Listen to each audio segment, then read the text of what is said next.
மகாசக்தி ஜோதிடம் யூடியூப் சேனலில் பயணம் செய்கின்ற ஜோதிடர்களே, மாணவர்களே, ஆன்மீக நண்பர்களே அனைவருக்கும் இனிய வணக்கங்கள். எல்லோரும் சுகமாக இருக்கிறீர்களா? இருப்பீர்கள், இருக்க வேண்டும். இன்றைய நமது சேனலில் 6ஆம் பாவகமும் நோய்களும் என்ற தலைப்பில் புதன் பகவானை பற்றி பார்க்க இருக்கின்றோம். 6ஆம் இடம் என்று சொன்னால் எல்லோருக்குமே தெரியும், அது ஒரு அசுப பாவகம், சிக்கல்களை கொடுக்கக்கூடியது அப்படின்றது தெரிந்தாலும் கூட நோய், எதிரி, கடன் என்ற 3 பாவகங்களை, 3 காரணங்களை கொண்ட ஒரே பாவகம் என்று சொல்லக்கூடியது 6ஆம் பாவகம். அப்ப 6ஆம் பாவகத்தில் புதன் அமர்ந்தாலோ அல்லது 6ஆம் பாவகத்தில் அமர்ந்த நட்சத்திரங்கள் புதனுடைய சாரம் பெற்று இருந்தாலோ அல்லது 6ஆம் பாவகம் கெட்டுப்போய் இருந்தாலோ அல்லது 6ஆம் பாவகத்தில் பாவ கிரகங்கள் சம்பந்தப்பட்டு இருந்தாலோ அவருக்கு புதனால் ஏற்படக்கூடிய அந்த நோய் என்னென்ன என்பதனை பற்றி சுருக்கமாக பார்ப்போம். புதனுக்குரிய நோய்கள் என்று எடுத்துக்கொண்டோமையானால் புதன் கல்வி காரகன் என்று அழைக்கப்படுகிறது. புதன் ஒரு அறிவாளி, புதன் ஆற்றல் மிக்கவர், துடிப்பு மிக்கவர் என்றெல்லாம் சொல்லப்பட்டு வந்தாலும் கூட மூளையில் ஏற்படக்கூடிய மாறுதலால் அவருக்கு மனநோய் ஏற்படுவதற்கான வாய்ப்புகள் உண்டு. அவராகவே மனசுக்குள்ள சில நேரங்களில் பேசிக்கொண்டு, அவராகவே மனசுக்குள்ள சில நேரங்களில் சிரித்து கொண்டு, அவராகவே சில நேரங்களில் மனசுக்குள்ள அவருடைய எண்ணங்களை அலைபாய விட்டு கொண்டிருப்பாரானால் கண்டிப்பாக கொண்டிருப்பார். அந்த வகையிலேயே பேச்சு குளறுதல், நரம்பு தளர்ச்சி, ஆண்மைத்தன்மை இழப்பு, சொறி, சிரங்கு, எலும்பு முறிவு, டைபாய்டு காய்ச்சல் வரலாம். அதிகமான வியர்வை, ஒரு ஆளை பார்த்த உடனே பார்த்தீங்கன்னா வேர்த்து விறுவிறுத்து ஒரு மாதிரி ஆயிடுவாங்க. அவங்கெல்லாம் யாருன்னு பார்த்தீங்கன்னா அந்த புதன் பகவான் கெட்டு போயிருந்தால், புதன் அசுப கிரகங்களோடு சம்பந்தப்பட்டு இருந்தால் அந்த மாதிரிலாம் இருப்பாங்களானா இருப்பாங்க. கண், காது, மூக்கு சம்பந்தப்பட்டதில் பிரச்சனைகள் இருக்குமானால் பிரச்சனைகள் இருக்கும். வெண்குஷ்டம் இருக்கும், சரியாமை, கல்லீரல், வயிறு, குடல் சம்பந்தமான பிரச்சனைகளும் ஏற்படுவதற்கான வாய்ப்புகள் உண்டு. இப்போ அதே நேரத்தில் இந்த புதன் பகவான் சூரியனுடைய சாரத்தில் அமர்ந்திருந்தால், புதன் 6ஆம் இடத்தில் அமர்ந்து அவர் புதனுடைய சாரங்களை பெற்று இருந்தால், சூரியனுடைய சாரங்களை பெற்று இருந்தால் நரம்பு சம்பந்தமான வியாதி, அதிக வியர்வை வருதல், ஒரு மனிதனை பார்த்தவுடன் கை காலெல்லாம் நடுக்கம் கொடுப்பது என்பது போன்ற விஷயங்கள் நடக்கலாம். புதன் பகவான் சந்திரனுடைய சாரத்தில் இருந்தால், நான் அப்படி ஆயிடுவேன், நான் இப்படி ஆயிடுவேன், நான் இந்த தொழிலை செஞ்சு வெற்றி அடைஞ்சிடுவேன், நான் அந்த தொழிலில் செஞ்சு வெற்றி அடைஞ்சிடுவேன். புதன் பகவான் கெட்டு போயிருக்கும். வீர வசனங்களை பேசிக்கொண்டு நான் தான் பெரியவர் என்ற ஒரு கற்பனையில் அவர் மிதந்து கொண்டிருப்பார். மிதந்து கொண்டிருப்பாரானால் கண்டிப்பாக மிதந்து கொண்டே இருப்பார். அந்த கற்பனை வியாதி அவரை தொற்றிக்கொண்டு அவர் போகும் இடங்களில் எல்லாம் அவரை சுற்றி சுற்றி வந்து கொண்டே இருக்கும். சொல்லுவாங்க நிறைய பேர் கிராமத்தில், வீட்டுக்கு வெள்ளை வெஷ்டி, வீதிக்கு அப்படின்னு சொல்லுவாங்க.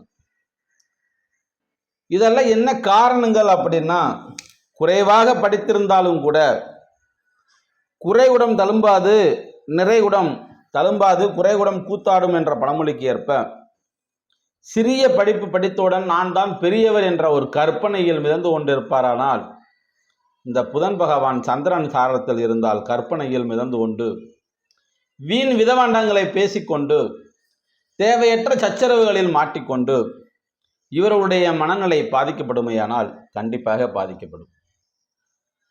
அதே நேரத்தில் இந்த புதன் பகவான் செவ்வாய் சாரத்தில் இருந்தால் தலைவலி, மனச்சிதறல் இருக்கும். புதன் பகவான் புதனுடைய சாரத்திலே இருந்தால் எப்படியெல்லாம் இருக்கும்? உதாரணத்துக்காக துலாம் லக்கணம், துலாம் லக்னத்துக்கு 6ஆம் இடம் என்று சொல்லக்கூடியது குரு பகவானுடைய வீடு மீன வீடு. அந்த மீன வீட்டில் ரேவதி நட்சத்திரத்தில் சாரம் வாங்கி அமர்ந்த ஒரு கிரகம் இருந்தால் அவர் பார்த்தீங்க அப்படின்னா ரொம்ப தன்னம்பிக்கை மிகுந்தவராகவும் மன கட்டுப்பாடு அதிகமுடையவராகவும் தேவையான இடங்களில் தேவையானவற்றை மட்டும் பேசக்கூடியவராகவும் இருப்பாரானால் இருப்பார். அதே நேரத்தில் அதே இடத்துல புதன் பகவான் குருவுடைய சாரம் பூரட்டாதி நட்சத்திரத்தினுடைய சாரம் பெற்று அமர்ந்தால் மிகுந்த சக்தி உடையவராகவும் இருப்பார். கட்டுக்கோப்பான உடல் அமைப்பு கொண்டவராகவும் இருப்பார்.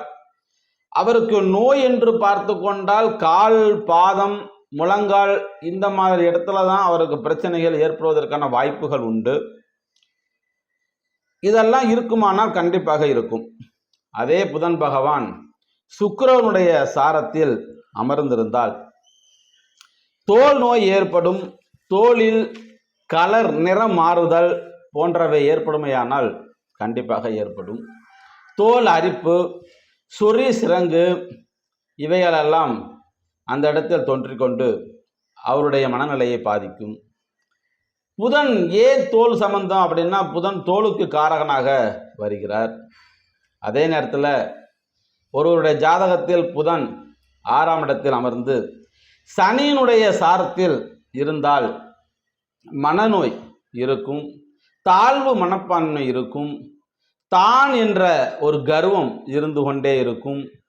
இவற்றையெல்லாம் அவர்கள் கட்டுப்படுத்த முடியுமானா கண்டிப்பாக கட்டுப்படுத்த முடியாது, கட்டுப்படுத்தவும் இயலாது. அவர்கள் பிறந்த நேரத்திலேயே அமரப்பட்ட அவருடைய ஜனனகால ஜாதகத்தின் முறைப்படிதான் எல்லாம் நடந்து கொண்டு இருக்கிறது. புதன் பகவான் கேது சாரத்தில் அமர்ந்தால் என்ன மாதிரி விஷயங்கள்லாம் ஏற்படும்? ஒருதலை பட்சமாக நடந்து கொள்ளுவார், இடத்திற்கு இடம் பச்சோந்தியாக மாறுவார், இடத்திற்கு இடமும் நேரத்திற்கு நேரமும் மாற்றி மாற்றி பேசக்கூடிய தன்மை கொண்டவராக இருப்பார். இதெல்லாம் பார்க்குறப்ப அந்த புதன் கல்விக்காரகன் என்று சொன்னாலும் கூட யாரை எந்த வழியில் எப்படி ஏமாற்றுவார்கள், யார் ஏமாறப்படுவார்கள் என்ற நுணுக்கத்தை தெரிந்து கொண்டவர்கள் தான் இந்த கேது சாரத்தில் அமர்ந்தவர்கள். புதன் பகவான் 6ஆம் அதிபதியுடன் சம்பந்தப்பட்டு லக்னத்தில் இருந்தார், ஜாதகர் அலியாக கூட இருக்கிறதுக்கான வாய்ப்புகள் உண்டு. 3 11 சந்திரனுடன் புதன் சேர்ந்தால் காது சம்பந்தப்பட்ட நோய் ஏற்படும். காது வலி, காது இரைச்சல், காது கேளாமை போன்ற நோய்கள் ஏற்படுமையானால் ஏற்படுவதற்கான வாய்ப்புகள் உண்டு. அதே நேரத்தில் அந்த புதன் பகவான் 7ஆம் அதிபதியுடன் சம்பந்தப்பட்டு இருந்தால் நரம்பு தளர்ச்சி ஏற்படுவதற்கான வாய்ப்புகள் உண்டு.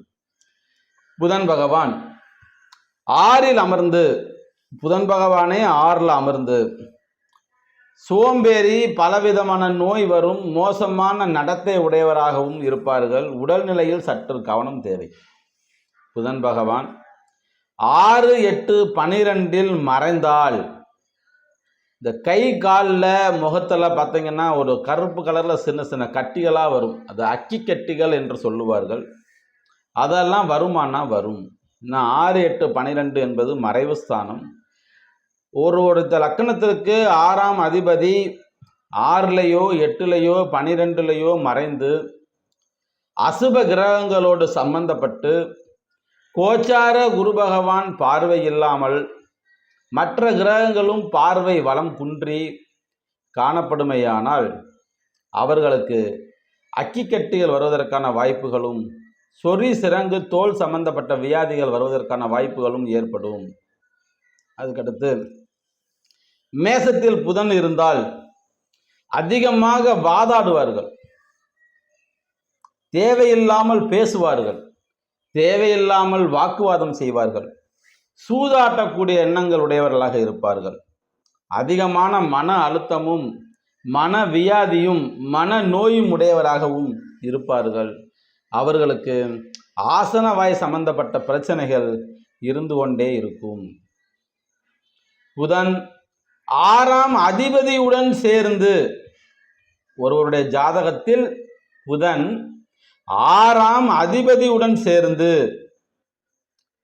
6, 8, 12 மறைந்து அசுப கிரகத்தினுடைய சாரம் பெற்று கோச்சார நிலையில் குரு பகவானின் பார்வையற்று இருக்குமையானால் இருதய சம்பந்தப்பட்ட பிரச்சனைகள் ஏற்படுவதற்கான வாய்ப்புகள் உண்டாகும். புதன் பகவான் சனியுடன் சேர்ந்து இருந்து அவர்கள் நிலை வலு குன்றி இருந்தால் மற்றவர்களால் ஏமாற்றப்படுவார்கள், சொன்ன சொல்லை கேட்க மாட்டார்கள், தாழ்வு மனப்பான்மை இருக்கும், தாய் தகப்பனுடன் எதிரியாக இருப்பார்கள், இல்லது அவர் தாய் தகப்பன் சொல்லக்கூடியதை கேட்காதவர்களாக இருப்பார்கள்.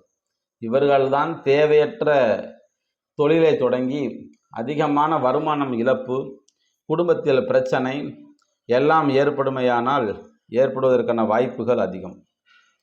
புதன் பாவத்துவம் அடைந்து 6ல் இருந்தால் புத்தி கூட மத்தி போய்விடும் என்று சொல்லுவார்கள். வஞ்சகம் நிறைந்த மனம் உடையவராக இருப்பார்கள்.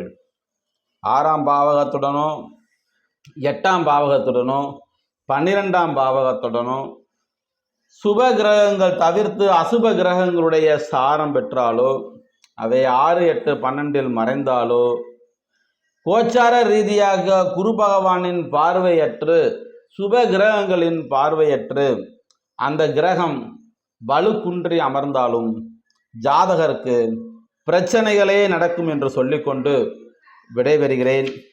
மகாசக்தி ஜோதிடம் யூடியூப் சேனலை சப்ஸ்கிரைப் செய்யாத ஆன்மீக நண்பர்கள், ஜோதிட ஆர்வலர்கள் சப்ஸ்கிரைப் செய்து கொண்டு பக்கத்தில் இருக்கிற பெல் பட்டனை அழுத்தி தொடர்ந்து ஆதரவு கொடுத்து குருவருளும் திருவருளும் பெற்றிட வேண்டுமாய் கேட்டுக்கொண்டு விடைபெறுகிறேன்.